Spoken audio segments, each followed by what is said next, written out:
అందరికీ మన ప్రభువును రక్షకుడైన యేసుక్రీస్తు వారి పేరిట ప్రేమపూర్వకమైనటువంటి వందనాలండి.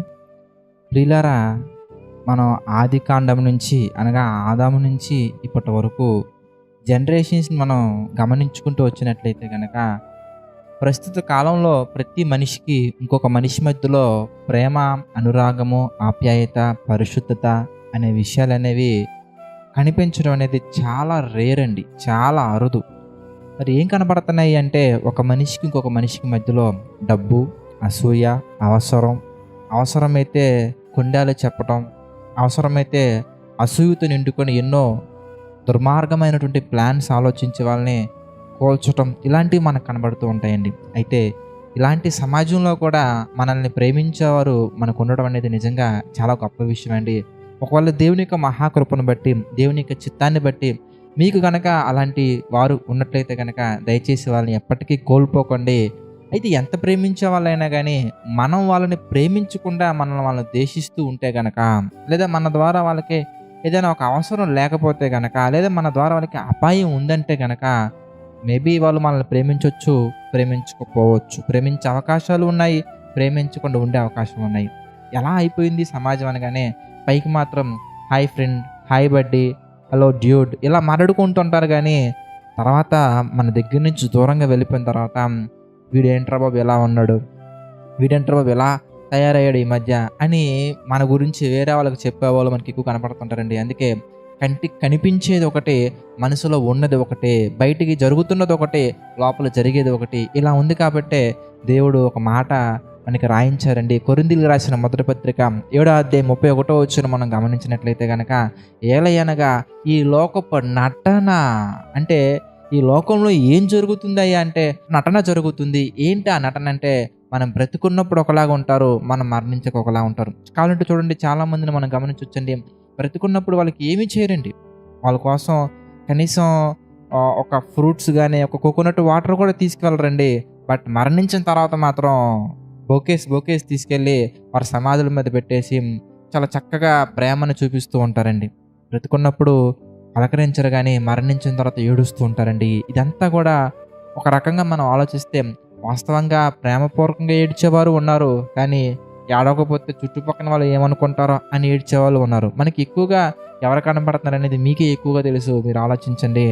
అందుకే ఈ లోకపు నటన గతించుచున్నది కనుక ఒక మనిషికి మరొక మనిషి పట్ల, ఇంకా క్లియర్గా చెప్పాలంటే నీ పట్ల ఇతరులకు ఉన్నటువంటి ఆలోచనలు అనేవి ఏ స్థితిలో ఉంటాయో, ఏ స్థాయిలో ఉంటాయో ఇప్పటికీ నీకు అర్థమై ఉంటుందని నేను భావిస్తున్నాను. అయితే దేవుడి గురించి మనం ఆలోచించినట్లయితే కనుక ఒక మనిషి పట్ల ఆయనకున్నటువంటి ప్రేమ ఎలాంటిది, ఒక మనిషి పట్ల ఆయనకున్నటువంటి కృప ఎలాంటిది అనే విషయాల గురించి ఆలోచిస్తే, దాని గురించి ఆలోచించినటువంటి వారు ప్రార్థనలోను, కీర్తనల్లోనూ, వారి మాటల్లోనూ వ్యక్తపరిచిన సందర్భాలు మనకు కనబడుతూ ఉంటాయండి.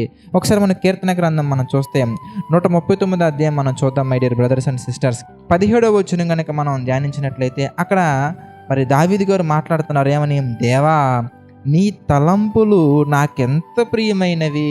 ఎందుకంటే దేవుని తలంపులు దావీదు గారికి అంత ప్రియమైనవి అంటే, దేవుడి దృష్టిలో మనుషులుగా మన పట్ల ఆయనకున్నటువంటి ఆలోచనలు కానీ, ఆయన మన పట్ల చేసినటువంటి కార్యాలు కానీ, మన జీవితంలో జరిగించే మేలులు కానీ, ఇవన్నీ కూడా పిల్లరా ఏ మనిషి చేయలేరండి.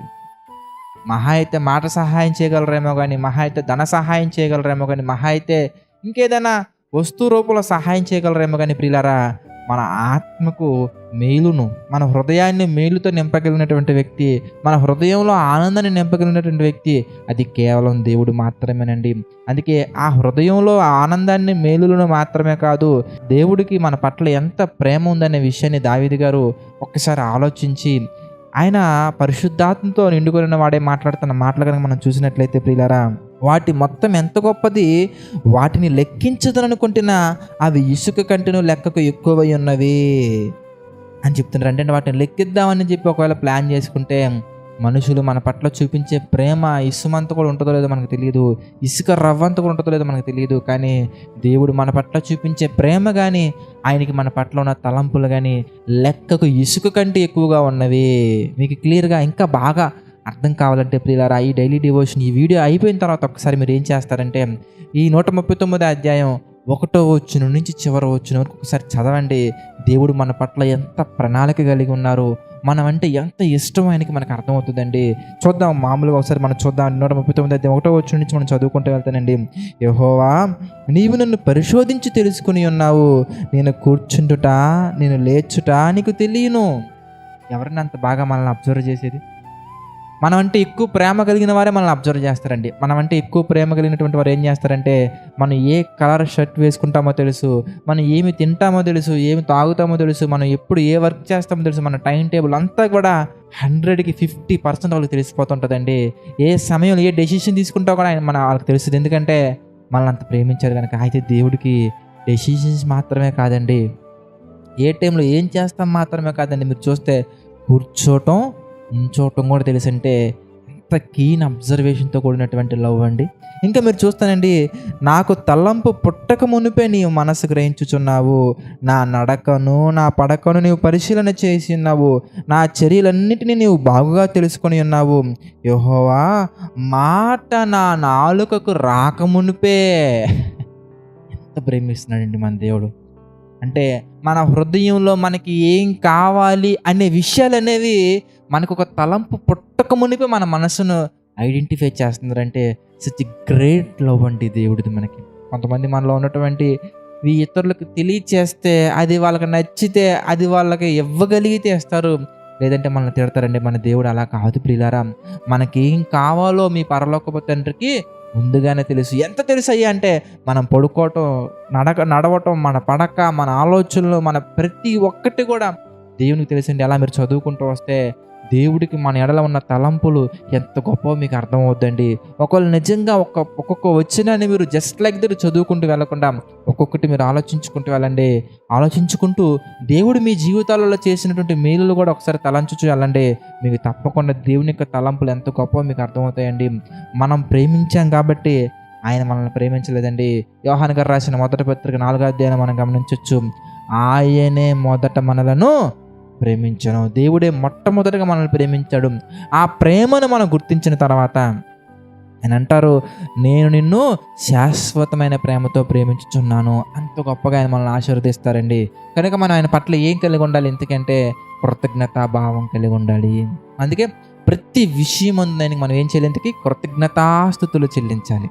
కనుక మనల్ని ప్రేమించేవారు ఎలాంటి వారయ్యి అంటే, బహుశా ఎక్కువ మనకు కనబడేది మనం కూడా వాళ్ళని ప్రేమిస్తేనే మనల్ని ప్రేమిస్తారు తప్ప, మనం గనక వాళ్ళ జీవితాల్లో వాళ్ళ పట్ల అమర్యాదగా నడుచుకుంటే ప్రేమించేవారు కూడా ఉంటారులేండి. అది అక్కడక్కడ, అది అన్ని విషయాల్లో కాదు ప్రియులారా, కొన్ని విషయాల్లో మాత్రమే. కానీ మనం ప్రేమించినా ప్రేమించకపోయినా, మనం ఆయన వైపు చూసినా చూడకపోయినా, ఆయన తట్టు తిరిగినా తిరగకపోయినా, ఎన్నో వందల సంవత్సరాల నుంచి మనల్ని ప్రేమిస్తూనే ఉండే వ్యక్తి, నిన్న నేడు నిరంతరం ఏకరీతిగా ఉండే వ్యక్తి, అది మన దేవుడు మాత్రమే.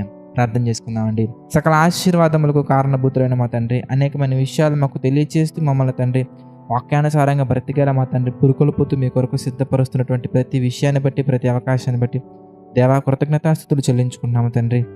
దేవా పరిశుద్ధుడా, ఆర్థిక ఆరోగ్య మానసిక సమస్యల్లో కురిగిన ప్రతి ఒక్కరిని మీరు జ్ఞాపకం చేసుకుని తండ్రి దీవించండి, బలపరచండి, ఆశీర్వదించండి దేవా తండ్రి. ఏది ఏమైనా కానీ తండ్రి మీ కొరకు బ్రతకాలని ఆలోచనలు మనలో ఇంకా బలంగా ఉంచండి, సహాయం చేయండి తండ్రి. దేవా నమ్మకంగా యథార్థంగా పరిచర్య చేస్తున్న ప్రతి ఒక్కరిని మీరు జ్ఞాపకం చేసుకుని దీవించండి, ఆశీర్వదించండి తండ్రి. తండ్రి ప్రార్థన ద్వారా కూడా ప్రభావ ఈ పరిచర్యలో పాలుపంపులు పొందుతున్న ప్రతి ఒక్కరిని మీరు జ్ఞాపకం చేసుకుని తండ్రి. సంపూర్ణ సేవ మా తండ్రి వచ్చిన తమ్ములను చెల్లెలను బట్టి ప్రార్థిస్తున్నాను తండ్రి. వారిని మీరు దీవించండి, ఆశీర్వదించండి. వారి కుటుంబంలో తండ్రి ఎలాంటి ఎరుకు ఇబ్బందులు లేకుండా తండ్రి మీ చలన నీళ్ళలో నడిపించండి, సహాయం చేయండి తండ్రి. మీ చిత్తమైతే ఇంకా అనేకమైన విషయాలు ధ్యానించి ధన్యతను అందించమని వేడుకుంటూ మా ప్రభువును రక్షకుడైన యేసుక్రీస్తు వారి పేరటి ప్రార్థన అడిగి వేడుకొనుచున్నాము తండ్రి. ఆమేన్. అందరికీ వందనాలండి. God bless you all.